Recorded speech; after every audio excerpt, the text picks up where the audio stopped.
Hello students, today I am going to start with an easy, interesting and important chapter, that is underwriting of shares and debentures. Before I proceed with the accounting aspect of this chapter, I would like to make you all clear with the theoretical concepts relating to this chapter. Basically, I don't believe in the students working out all their problems correct without knowing the theoretical background. So, let us proceed with the theoretical background of the chapter underwriting of shares and debentures now. First, let us see what is meant by the term underwriting. You can understand the meaning of underwriting from this definition. This is a definition for underwriting given by the Institute of Company Secretaries of India. According to the Institute of Company Secretaries of India, underwriting is a contract entered into by the company with person or institutions called underwriters who undertake to take up the whole or a portion of such shares or debentures as may not be subscribed for by the public in consideration of a remuneration called underwriting commission. So let me tell you the main contents of this particular definition. Basically, underwriting is a contract that you have to understand. So you all know very well that a contract is based upon an agreement and minimum two persons will be there in case of an agreement. And here again, underwriting is a contract which is based upon an agreement between two parties, and the two parties here are, one is the company and the other one is the underwriter. So basically, underwriting is a contractual arrangement between two parties, namely the company and the underwriter, and the underwriter may either be an individual or it may be an institution. That is what is meant by person or institution. So persons or institutions will enter into contract with a company, and what the underwriters will do is they give an assurance, they give a guarantee to the company to take up those shares which are not taken up by the public. So let me give you an example here. If the underwriters guarantee the issue of 10,000 shares, and let us imagine that the public apply only for 8,000 shares, 10,000 minus 8,000, the underwriters will be liable to take the remaining 2,000 shares which were not taken up by the public. So, the underwriters give an assurance, they give a guarantee to take up those shares which are not taken up by the public, and they do this for a consideration. As you all will remember, you would have studied in law. Law says no consideration, no contract. Consideration is nothing but something in return. So since underwriting is also a contract, here again consideration is involved, and the consideration takes the form of underwriting commission. So what is underwriting commission? Underwriting commission is a consideration which is given by the company to the underwriters for the risk which is going to be undertaken by them. So this is what is conveyed by this particular definition. So I hope you are thorough with the meaning of underwriting now. Now let me tell you about the need and importance of underwriting.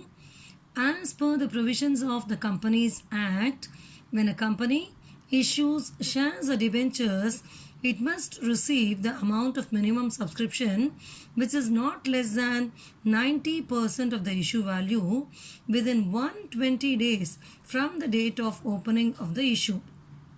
That is, if the company is making a public issue and if it is not receiving 90% of the issue value, which is called as a minimum subscription, within 120 days from the date of issue, the company will have to return back the money which is already collected by it.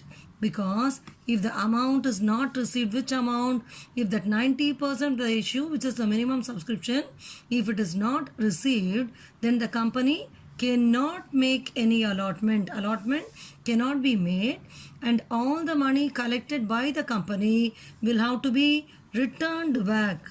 The company has to return back the amount collected back to the applicants. The money should be given. And what will happen as a result of this? This will greatly affect the reputation and goodwill of the company. Is it not? So when a company is not in a position to get its minimum subscription, and as a result of which, if it is not in a position to do its allotment, and if the company is required to return back the money already collected, this will be affecting the reputation and the image of the company to a greater extent. To avoid this risk only, the company goes in for an arrangement called as underwriting. So how do you say that underwriting helps in this situation? In this situation, the underwriters will give an assurance that they will take up those shares which are not taken up by the public. So there is no chance, there is no need for the company to return back the money collected by it, because there is an assurance, there is a guarantee that either the public or the underwriters will definitely take up the shares. So, to avoid the risk of not getting the minimum subscription, the practice of underwriting was developed. Thus, the underwriting acts as a sort of insurance. What is underwriting? It's a sort of insurance or guarantee against the danger of not receiving minimum subscription. So, if the question is, why is underwriting needed? What should you write? You should write that underwriting is needed because the company, if it is not in a position to receive the minimum subscription, it has to return back the money already collected by it. To avoid that risk of not getting the minimum subscription only, the companies will go in for the underwriting arrangement, and that is why underwriting is needed. Let us see what is meant by underwriting commission. Underwriting commission is a consideration, that is, it is a remuneration for the service rendered by the underwriters. It is paid for the risk undertaken by them. I told you already, the company will pay commission to the underwriters for the guarantee given by them, that is for the risk undertaken by them. So what guarantee are they giving?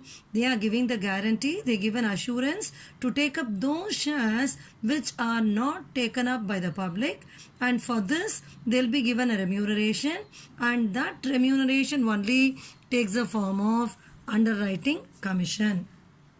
So now let us see what will be the percentage of commission that is payable as per the Companies Act. The commission paid or agreed to be paid should not exceed 5% of the issue price for shares and 2.5% for debentures, or the amount or rate authorized by the articles, whichever is less.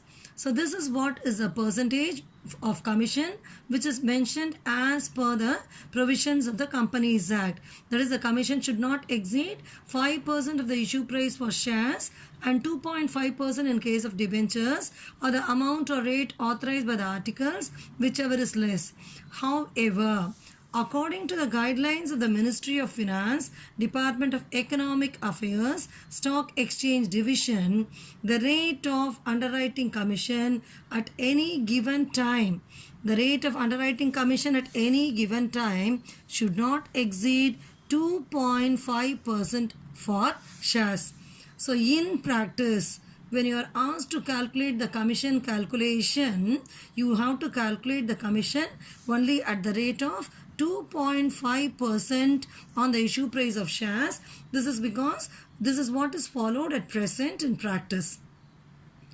The one important thing I would like to tell you regarding this commission calculation, sometimes in the problem itself, you may be given a different percentage as percentage of commission, which may be less than this 2.5%, like calculate commission at 1%, or calculate commission at 1.5%, or calculate commission at 2%, or something like that.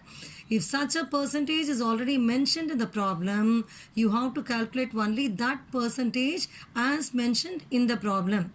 In the absence of any such information, if you are given in the problem, calculate commission as per law, in that situation only, you will have to calculate commission at the rate of 2.5% on the issue price of shares as well as debentures.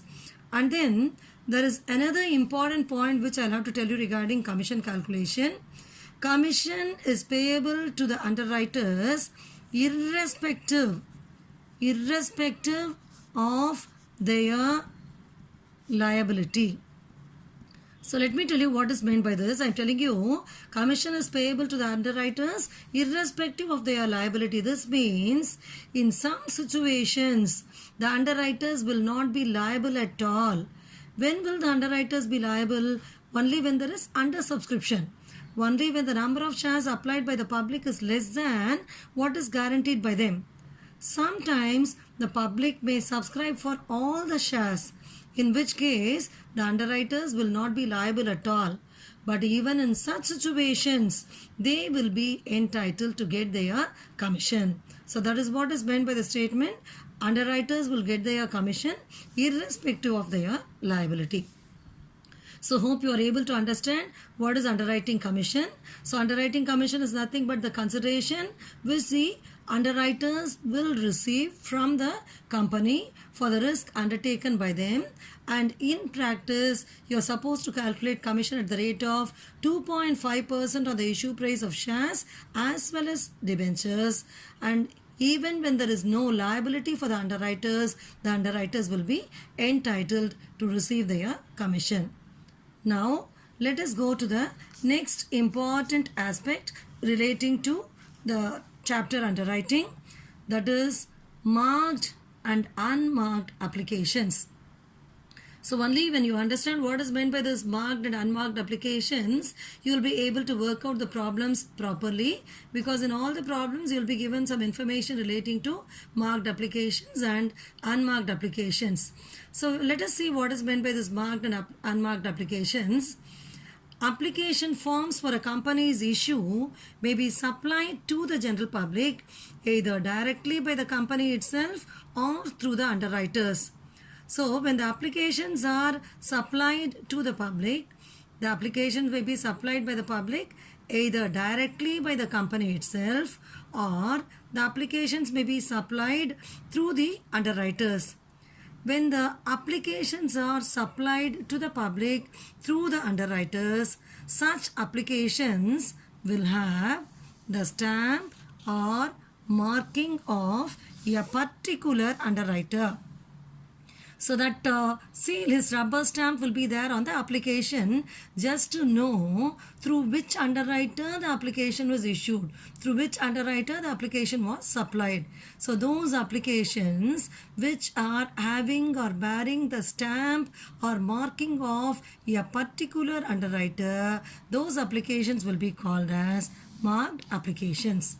So what are marked applications? Marked applications are those applications which are having the stamp or marking of a particular underwriter on them.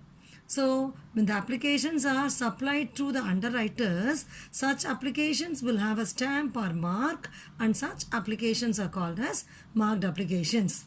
Then there is another category of application which is called as unmarked application. When applications are supplied directly by the company itself, such applications will not have any stamp or marking, and such applications are called as unmarked applications. So what are unmarked applications?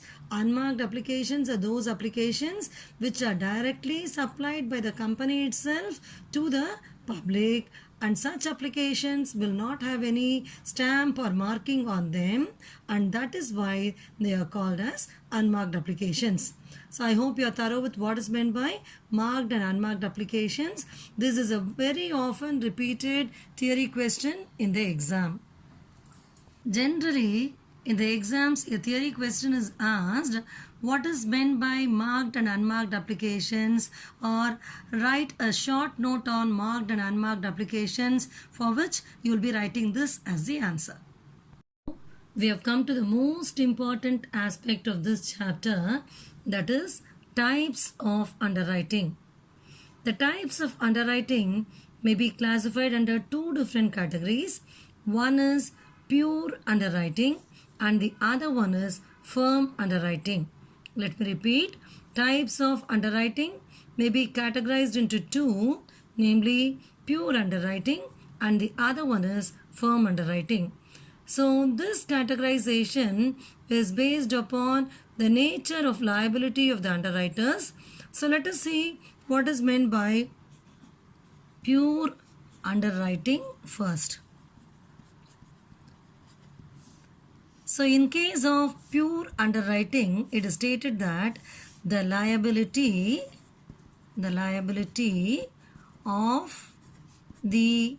underwriter is purely contingent. Let me repeat. In case of pure underwriting, the liability of the underwriter is purely contingent. That is why it is called as pure underwriting. So you should know what is meant by the liability of the underwriter is purely contingent. You must be familiar with this word contingent. Contingent refers to something which may or may not arise.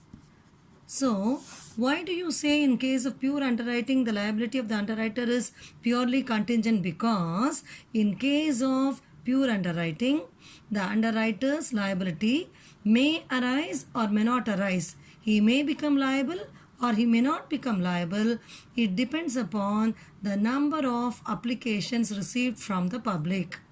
If all the shares are applied for, the underwriter will not be liable at all. Whereas if the number of applications received is less than the number of shares underwritten by the underwriters, in that case the underwriter will become liable.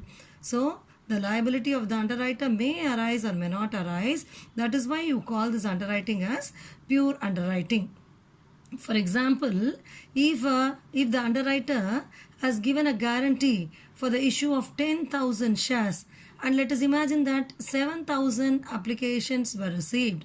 10,000 minus 7,000, for 3,000 shares, the underwriter will be liable.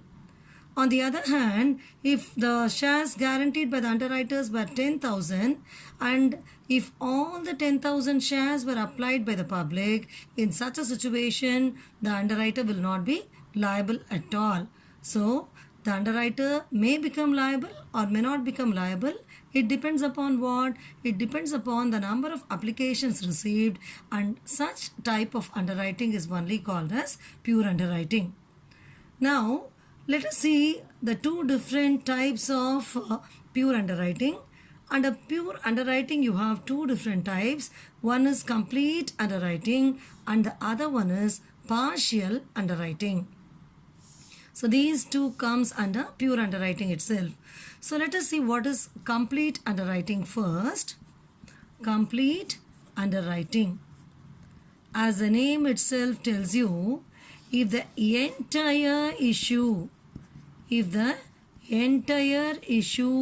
is underwritten, if the entire issue is underwritten, it is called as complete underwriting. That is, if the underwriter has given the guarantee for the entire issue, for the 100% of the issue, for the full issue, then you call it as complete underwriting. Again, this complete underwriting may be given by one single underwriter or more than one underwriter, that is two or more underwriters. So let us see what is meant by complete underwriting by one single underwriter. So underwriter, I already told you that an underwriter may be a single individual or it may be an institution also. Let us imagine that there is one person by name Ram, and let us assume that Ram has underwritten the entire issue. Ram has underwritten the entire issue. So he is giving guarantee, 100% guarantee for the entire issue. So in this situation, you call the underwriting as complete underwriting by one single underwriter. So if 100% of the issue is guaranteed by a single underwriter, it is complete underwriting by one single underwriter. Likewise, there may be complete underwriting by two or more underwriters also.